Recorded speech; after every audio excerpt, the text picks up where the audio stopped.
बच्चों, आपके एग्जाम तो हो गए। अब शुरू होती है आपकी चेकिंग। कभी सोचा है कि आपकी हिंदी की आंसर शीट कैसे चेक होगी? और ना सिर्फ हिंदी की बल्कि सभी सब्जेक्ट की।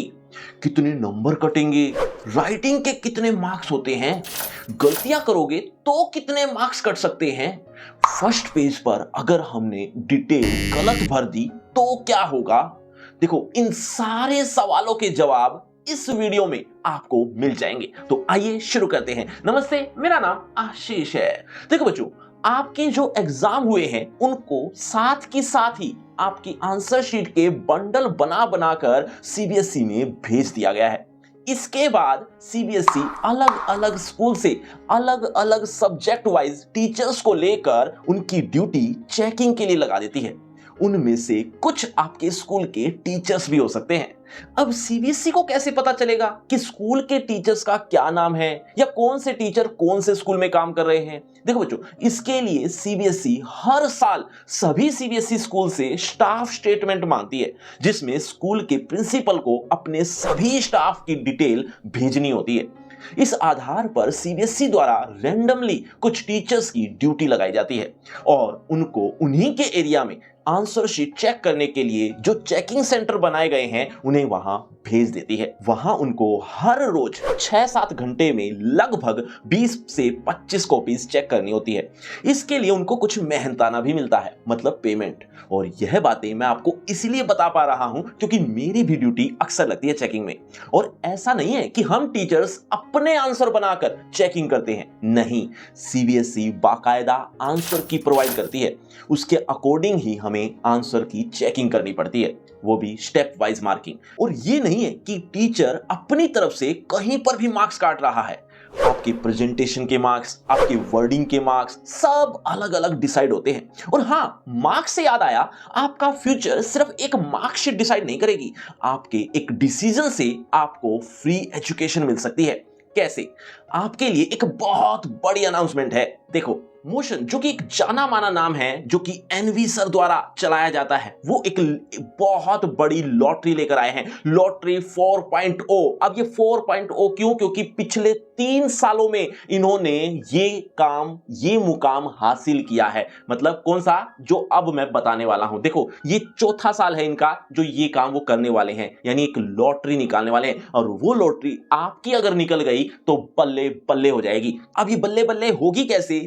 देखो बच्चों, ये जो लॉटरी 4.0 है, ये बिगर है एंड स्ट्रॉन्गर है, मतलब बहुत बड़ी है और मजबूत है। बड़ी कैसे है, मजबूत कैसे है, आइए ध्यान से सुनते हैं। देखो बच्चों, ये लॉटरी 4.0 रिवॉर्ड्स लेकर आई है, जिसमें आपको free residential plus coaching free मिल सकती है। कोई पैसा, कोई चार्जेस नहीं देना, जस्ट आपको रजिस्ट्रेशन करना है। अब रजिस्ट्रेशन के भी तो पैसे लगेंगे, अगर आप ये सोच रहे हो तो ऐसा नहीं है, रजिस्ट्रेशन भी फ्री है। अब आप सोच रहे होंगे कि ये लॉटरी है किन बच्चों के लिए? देखो बच्चों, जो बच्चे जेईई और नीट की तैयारी करना चाहते हैं उनके लिए free residential plus coaching free मिल सकती है, जिसका कोई पैसा, कोई चार्ज नहीं लिया जाएगा।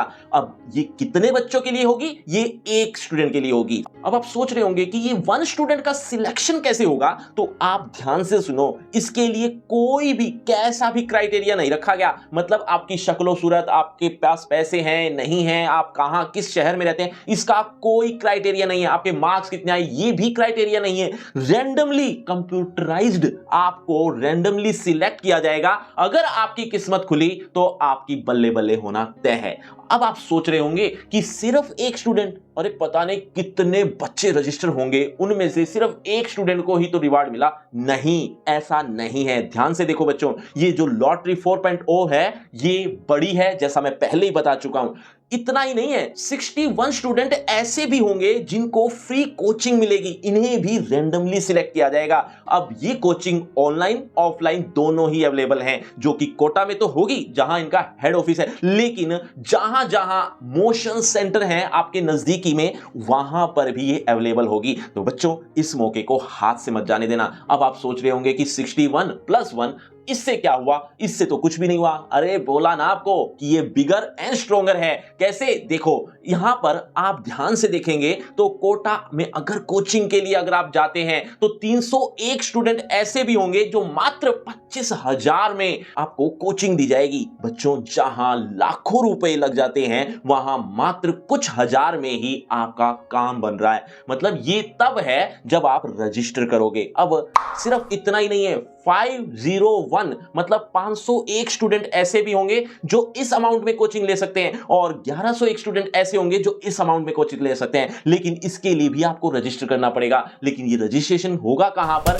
डिस्क्रिप्शन बॉक्स में एक सबसे ऊपर एक लिंक दे दिया है, वहां पर आप फ्री रजिस्टर कर सकते हैं अपने आप को। वहां से आपको रैंडमली सिलेक्ट किया जाएगा। बच्चों एक बार करके तो देखो, क्या पता आपकी किस्मत कहां खुल जाए। और सिर्फ इतना ही नहीं है, मैं आपको एक बात और भी बता देता हूं, यहां पर कुछ सरप्राइज रिवार्ड भी हैं कि हर 5 स्टूडेंट में से एक को फ्री अमृत कोर्स का एक्सेस दिया जाएगा जो कि एनवी सर द्वारा चलाया जाता है। बच्चों यहां रिवार्ड्स खत्म नहीं होते, इसके अलावा भी कुछ सरप्राइज रिवार्ड और भी हैं। अगर आप स्पेशली एबल्ड स्टूडेंट हो तो आपको तो 100% तक की स्कॉलरशिप मिल सकती है। तो बच्चों रजिस्ट्रेशन करने में कुछ नहीं जाता, एक बार अप्लाई तो करके देखो। रजिस्ट्रेशन में मात्र 3 से 5 मिनट ही लगने आपके और उसमें आपको पता नहीं क्या क्या मिलने वाला है। तो एक बार जरूर रजिस्टर कीजिए, लिंक डिस्क्रिप्शन बॉक्स में सबसे ऊपर दे दिया है। बच्चों रजिस्ट्रेशन की लास्ट डेट है 25 मार्च 2025। तो बच्चों सोच क्या रहे हो, जल्दी से जाइए और अपने आप को रजिस्टर कीजिए, क्योंकि रजिस्ट्रेशन करने का कोई पैसा कोई चार्जेस नहीं है। एक बार करके तो देखिए, सोच क्या रहे हो, जल्दी से जाइए और अपने आप को रजिस्टर कीजिए, क्योंकि मोशन है तो भरोसा है। हाँ, तो मैं बात कर रहा था मार्किंग स्कीम के अकॉर्डिंग आपकी आंसर शीट की चेकिंग की। तो जब टीचर के पास वो मार्किंग स्कीम होती है और वो जब चेकिंग करना शुरू करते हैं तो एक बात का उन्हें ध्यान रखना होता है, क्या कि अगर बच्चे ने आंसर मार्किंग स्कीम के अकॉर्डिंग नहीं लिख रखा तो भी टीचर को कुछ नंबर देने ही पड़ते हैं। इसके लिए टीचर उनका आंसर थोड़ी और डिटेल में पढ़ता है ताकि उस हिसाब से थोड़े बहुत नंबर दिए जा सकें। अब आपके दिमाग में कई बार आता होगा कि राइटिंग के कितने मार्क्स कटते हैं, क्योंकि आप में से कईयों की राइटिंग तो बहुत खराब होती है। तो ध्यान से सुनो, राइटिंग का एक भी नंबर डिसाइड नहीं होता कि 1 नंबर काटना है या 5 नंबर काटने हैं, ऐसा कुछ नहीं होता। एक भी नंबर डिसाइड नहीं है, लेकिन फिर भी मार्क्स थोड़े बहुत कम हो सकते हैं। क्यों? क्योंकि जो आप लिख रहे हो वह टीचर्स को समझ में नहीं आ रहा या अच्छे से मेंशन नहीं किया हुआ। इस वजह से मार्क्स थोड़े बहुत कट जाते हैं।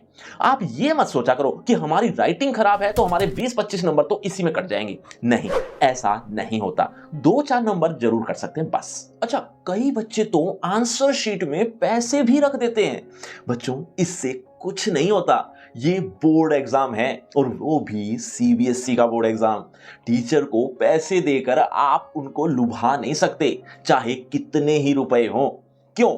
दरअसल हर केंद्र पर हर सब्जेक्ट के एचओडी भी होते हैं। एचओडी मतलब हेड ऑफ द डिपार्टमेंट, जो टीचर के द्वारा की गई चेकिंग को रैंडमली आंसर शीट को फिर से चेक कर लेते हैं।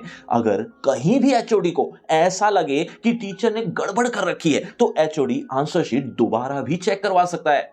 आपके दिमाग में एक चीज और भी आती होगी कि अगर हमारे फर्स्ट पेज पर जो डिटेल भरी गई है वह हमसे गलत हो जाए तो क्या होगा? देखो बच्चों, अगर फर्स्ट पेज की सारी डिटेल भी गलत हो जाए तो भी इतना कुछ खास नहीं फर्क पड़ता।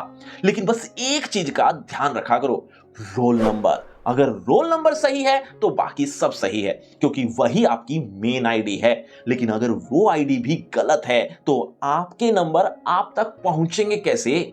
तो इस रोल नंबर का थोड़ा ध्यान रखा करो। बाकी डिटेल्स भरते हुए बाकी चीजों का इतना कोई फर्क पड़ता नहीं है, लेकिन इसका मतलब ये नहीं है कि आप जानबूझकर बाकी की चीजें गलत करके आओ। खैर बच्चों, आपके एग्जाम कैसे हुए ये जरूर बताना, और अभी भी आपके मन में किसी भी प्रकार का डाउट रह गया हो तो कमेंट में जरूर लिख लेना, जवाब मिल जाएगा।